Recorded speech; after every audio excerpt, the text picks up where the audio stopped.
has claimed another victim, and this time it's a high-profile one on the European stage. The EU Trade Commissioner has resigned following a public outcry over alleged breaches of COVID-19 restrictions during a trip to Ireland. Phil Hogan's attendance at a golf dinner with more than 80 others and his movements in the country have come under scrutiny. He's admitted making mistakes, saying he could have followed guidelines better. In a short statement, the European Commission President, Ursula von der Leyen, appeared to accept his decision to quit. Hogan, who is one of the key figures in Brexit trade negotiations with the UK, labelled his actions a distraction to his work. I felt that the fact that I made these mistakes, notwithstanding the fact that I didn't break the law, was a sufficient distraction from the job that I was doing and from the work of the Commission. And I have meditated on this very seriously in the last few days. And of course, I've come to the conclusion that I should remove this distraction. Our political editor Darren McCaffrey takes a look back at Hogan's long political career. A week of negative headlines, an ever-changing story, and the loss of support from the Irish government has cost Phil Hogan his job. A job as Trade Commissioner he had held for less than a year. I deeply regret that my trip to Ireland in recent times has caused so much upset and anger and concern to people. People have suffered a lot with the COVID-19 regulations. We've had people dying. We've had people who are worried about their families.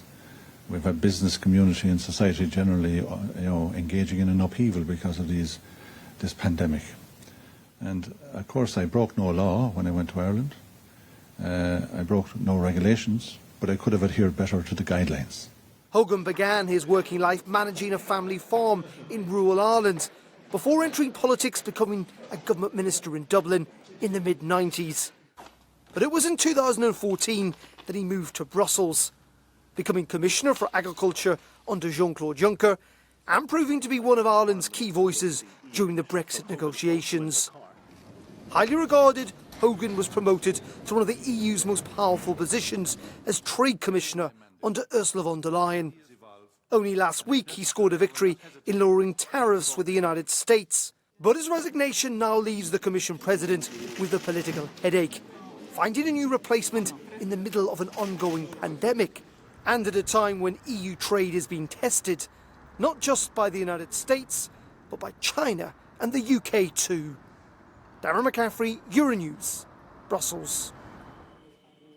Well, for more reaction now on Phil Hogan's resignation, we're joined by our correspondents Maeve McMahon in Brussels and Ken Murray in Dublin.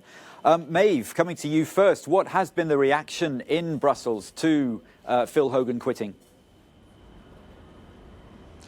Well, very different to the one in Dublin and in Ireland today. It's been very emotional here, Alistair. The Brussels bubble is actually in shock this morning that one of the most powerful, most influential and most connected men in the city spent last night cleaning out his desk on the 11th floor of the building behind me. Over the last 24 hours since the news broke, we've had a number of tweets coming from influential members of the Trade Committee at the European Parliament, Brussels insiders and close allies of his from DG Trade, saying that he was a hard and excellent negotiator. It's a sad day and he'll be sorely missed. They hail him being responsible for the deals like the EU-Japan deal and the EU-Mercosur deal and say that it'll be hard to fill his boots. But other people here that you speak to who represent the more civil society say that this is a good day for Europe, and it sends a strong signal that those who make the rules can't just break the rules. So for the moment now, it will be up to Ursula von der Leyen to replace Phil Hogan temporarily, while Dublin then nominates one or perhaps two candidates to fill his shoes. Well, Ken Murray in Dublin, there'd been a big clamour there for Hogan to go. Where does this leave Ireland now and how it's represented in the EU? Well, that is the question. The difficulty now that the Irish government faces is that it doesn't have a voice at the EU Commission table.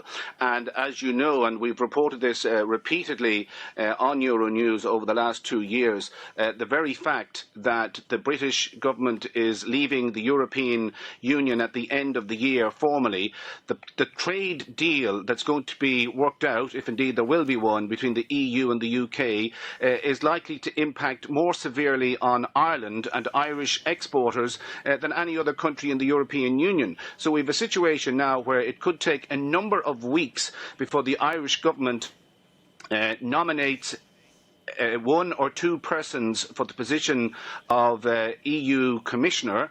It will then have to go to the Parliament for ratification. That could take us up to October, and then you're looking at a possible, well, 8-week run into Christmas, and at the end of the year then, if there's going to be a deal, it's going to happen, and if there's not going to be a deal, it won't happen, and the Irish voice won't be heard, and the Irish concerns that have been expressed by Irish manufacturers and producers in relation to exports to the European mainland could be impacted severely if the Irish position isn't properly heard at the negotiating table. So that's the difficulty the government has in the next few weeks. And the other big question here in Ireland is, will the Irish commissioner that's appointed to replace Phil Hogan, will he or she get the trade portfolio, or will an Irish commissioner end up, we'll say, being the commissioner for the environment or health? So even though there was lots of calls for Phil Hogan to step down, there's now a concern this morning, going by Twitter and radio phone-in programmes, that Ireland may not have a voice at the EU Commission table in the weeks and months ahead. Ken Murray in Dublin and Maeve McMahon in Brussels, thank you both very much. Well, let's stick with that question about Brexit negotiations and stay in Brussels with Eddie Wax, who is a reporter at Politico EU. Thanks very much for joining us on the programme. Where does Phil Hogan's resignation leave Brexit negotiations? Because he was, as Ken was saying, such a key figure for Ireland and for Brussels. Well, Brexit negotiations aren't going that well anyway, so this isn't going to be a big help for that side of things from the EU's perspective. However, it does need to be said that this has been a commonplace argument made that Phil Hogan's role in the Brexit negotiations means that there was no way he should have resigned or been a loss to the EU.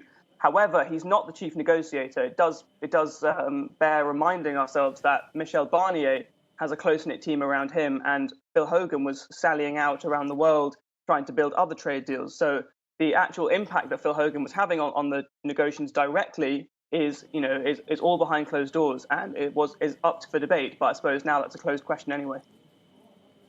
Where does this leave the EU Commission generally? Because it's now got a headache about how to replace him, and this perhaps is the last thing it needs, given everything else on its plate.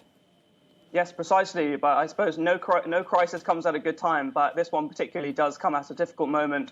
The Commission has been firefighting the pandemic and trying to coordinate activities on that front. They've also got to deal with Brexit and lots of uncertainty across the world. And Ursula von der Leyen, the president, this was one of the first big challenges that she was facing in terms of her own personnel and her own team that she built around her. Now she faces the question: does she simply move one of the remaining 26 commissioners into that position? Does she try and find a new candidate from somewhere else? There's going to have to be hearings in the Parliament again. During coronavirus, the Parliament isn't even fully functioning at the moment, so it does create a bit of a storm and a bit of a political headache for Ursula von der Leyen at this already tricky moment. Will they be wishing perhaps that he'd stayed in place after all this?